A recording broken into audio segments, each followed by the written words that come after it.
Vrei să mănânci fericire cu lingurița? Da, se poate. Cu semințele de floarea soarelui în variantă crudă. Stai până la final să vezi cum le poți transforma într-un desert rapid și sănătos. Mai întâi să-ți povestesc despre beneficiile semințelor de floarea soarelui.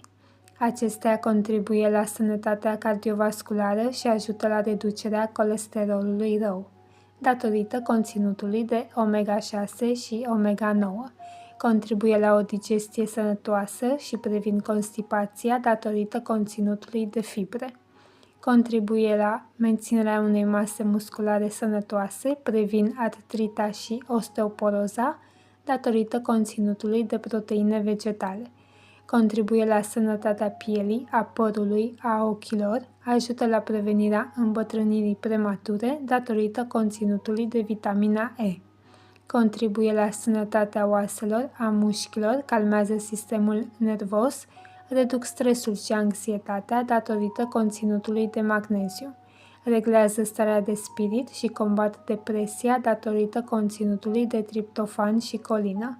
Sprijină o mai bună funcționare a creierului și susțin sistemul imunitar.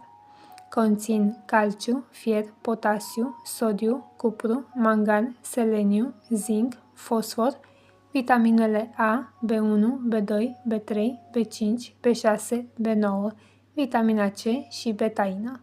Iar desertul rapid și sănătos sună cam așa. Consumă semințele de floarea soarelui în variantă crudă cu miere de albine. Vei avea parte de un desert crocant, un dulce sănătos și relaxant.